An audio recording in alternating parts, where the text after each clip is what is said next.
Hi friends, welcome to info related government jobs.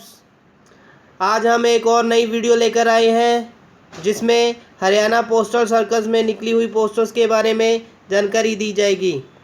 इससे पहले हमारी जो वीडियो पंचायती विभाग में निकली हुई पोस्टर्स, पीपीएससी में निकली हुई पोस्टर्स और नरेगा में निकली हुई पोस्टर्स के बारे में नीचे लिंक डिस्क्रिप्शन में दिया गया है और टेलीग्राम का लिंक भी दिया गया है, व्हाट्सएप का लिंक भी दिया गया है।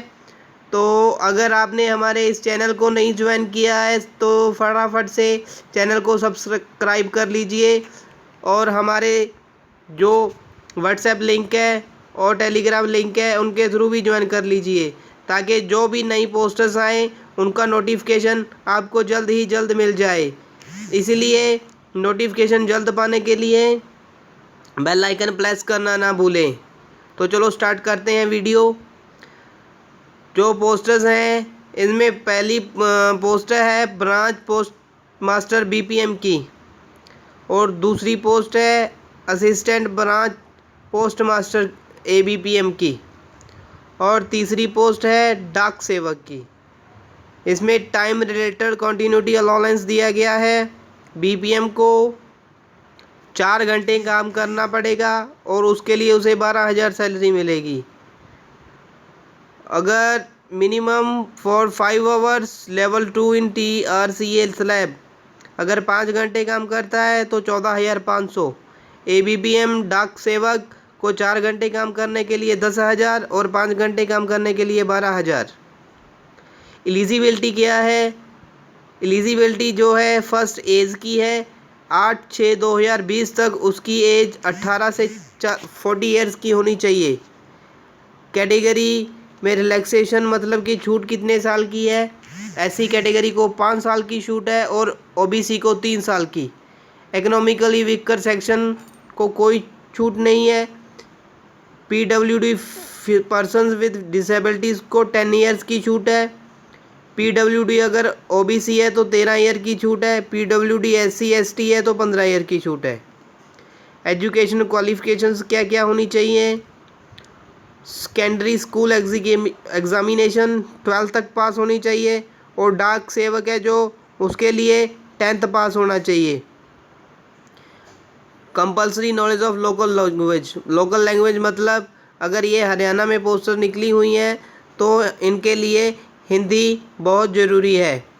Name of post circle official language of the state under each circle. अभी बताया गया है कि आंध्र प्रदेश है जो इसकी लोकल लैंग्वेज तेलुगु है, असम की असामी है, बिहार की हिंदी है, छत्तीसगढ़ की हिंदी है, दिल्ली की हिंदी है। इसी तरह आप इनमें सभी स्टेट्स की लोकल लैंग्वेज के बारे में बताया गया है।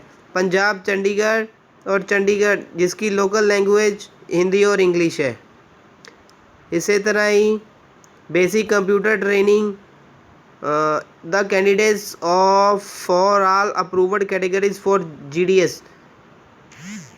ग्रामीण Dak Sevak prefer them 1 will to furnish basic computer training course certificate at least 60 days duration.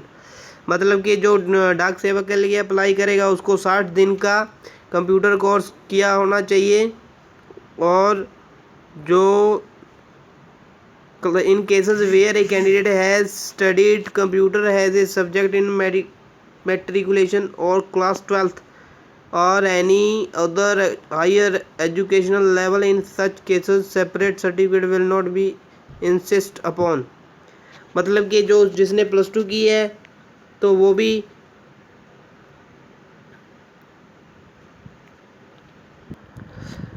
मतलब कि जिसने +2 में कंप्यूटर सब्जेक्ट रीड किया हुआ है तो उसके लिए अलग से सर्टिफिकेट लेने की ज़रूरत नहीं है। रेजिडेंस के बारे में बताया गया। Location, size, approach, structure, power supply, services, knowledge of cycling. आपको पता ही है कि जो हमारे डाकिया होता है उसको ज़्यादातर जो चिट्ठियाँ हैं वो डाक के ज़रिए ही पकड़ानी पड़ती हैं, तो इसलिए उसके साइकिल चलाना आना चाहिए। Furnishing, accommodation, fulfilment, acquirement, production, method of engage. Selection criteria क्या होगा? Selection will be made as per automatic generator merit list as per rules based on the candidates online submit applications. No weightage will be given for higher education. मतलब कि जिस post के लिए जितनी ही education criteria रखा गया है उतना ही चाहिए। अगर किसी ने ग्रेजुएशन की है, पोस्ट ग्रेजुएशन की है, तो उसके अलग से वेटेज तैयार नहीं होगी, क्योंकि उन्होंने बता दिया कि अगर आप जीडीएस के लिए अप्लाई करते हो तो 10th ही आपका एजुकेशनल क्राइटेरिया है। इसलिए जो अगर आपने +2 की है, ग्रेजुएशन की है, पोस्ट ग्रेजुएशन की है, आप जीडीएस के लिए अप्लाई कर रहे हैं तो 10th ही आपकी वेटेज के लिए मान्य होगी। इसीलिए साइकिल की नोटिफिकेशन दी गई है और एज बताई गई है। आप कब तक अप्लाई कर सकते हो? 8/6/2020 से लेकर 7/7/2020 तक ये वाला डाटा आपको रजिस्ट्रेशन के लिए चाहिए। नेम चाहिए, father name, mobile number, date of birth, gender, community.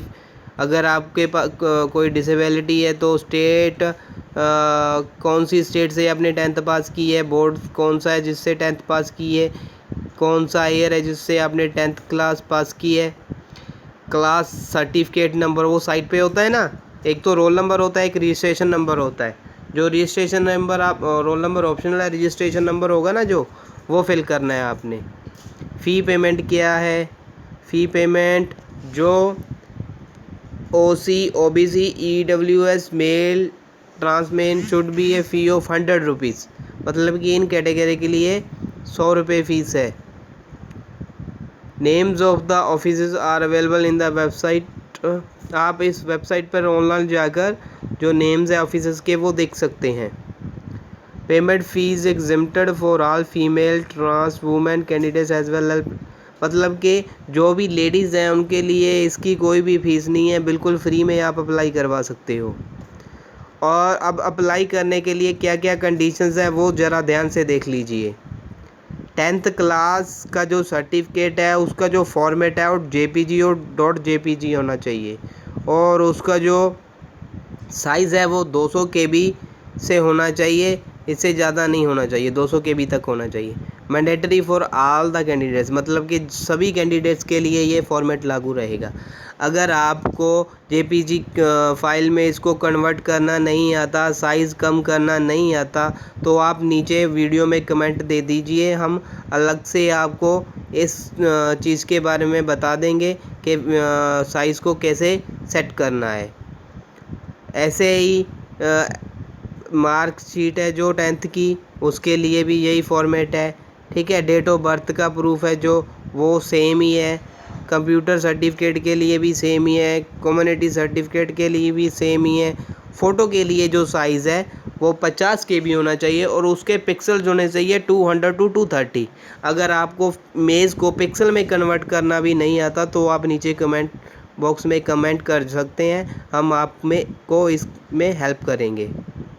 Signature का भी साइज सेट करना पड़ेगा। Certificate of disability, certificate of transgender, ये सभी आपको अपलोड करने पड़ेंगे। तो मेरी राय ये है कि अगर जब भी आप अप्लाई करने बैठो तो इन सभी चीज़ों को ध्यान में लेकर ही अप्लाई करने के लिए बैठें।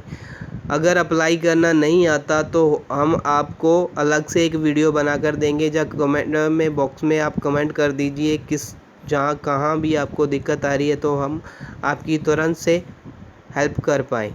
इम्पोर्टेंट इंस्ट्रक्शंस के बारे में दिया गया है। और अभी देखिए जो ऑल पोस्टर्स की रजिस्ट्रेशन एंड फीस सबमिशन है वो कैसे है। Registration and fees submission start 8 June and 2020। Fees submission end date कब तक होगी? 7 जुलाई 2020 तक। एप्लीकेशन है जो स्टार्ट कब से होगी? 8/6 से, मतलब कि कब की हो चुकी है। जिसने नहीं अप्लाई किया फटाफट से अप्लाई कर दीजिए। एप्लीकेशन ऑनलाइन सबमिशन जो एंड डेट है वो 7 जुलाई 2020 तक की है, मतलब कि ऑनलाइन फ़ीस भरनी पड़ेगी। इसमें ऑनलाइन सबमिशन की जो डेट है वो 7 जुलाई 2020 तक की ही है। ऑनलाइन सबमिशन की डेट भी यही है। और ये सभी स्टेट्स के बारे में बता दिया गया है कि पे स्केल क्या है, कौन सी कैटेगरी की कितनी पोस्ट्स हैं, रिक्रूट अथॉरिटी कौन सी है, ये सभी ये हरियाणा की सभी डिस्ट्रिक्ट्स हैं, जैसे अम्बाला हो गया, भिवानी हो गया, फ़तेहाबाद हो गया, फरीदाबाद हो गया, गुड़गांव हो गया। ये देखिए सभी डिस्ट्रिक्ट, हिसार हो गया और करनाल हो गया, कुरुक्षेत्र हो गया, रोहतक हो गया, सोनीपत हो गया। Community wise consolidation of posts, मतलब कि जो कम्युनिटी है उसके वाइज कितनी पोस्टें हैं। EWS है जो उसकी 60 पोस्टर्स हैं, OBC की 147 है, PWD A की 5, PWD B की 6, PWD C की 7, PWD DE की 1, SC 106, UR 276, टोटल 608 पोस्टर्स बनती हैं। तो फटाफट से अगर आपने अप्लाई नहीं किया तो कर दीजिए, इससे बेटर मौका मुश्किल ही आपको मिल पाए। तो वीडियो में बने रहिए, और अगर चैनल को सब्सक्राइब नहीं कर दिया तो सब्सक्राइब कर दीजिए और बेल आइकन प्रेस कर दीजिए, ताकि हमारी नई पोस्टें हैं जो भी आए तो उनका नोटिफिकेशन जल्द से जल्द आपको मिलता रहे। तो आज तक के लिए इतना ही। मिलते हैं एक और नई रिक्रूटमेंट में और नई पोस्ट के साथ। तब तक के लिए स्वस्थ रहें, be stay connected, be safe, stay connected.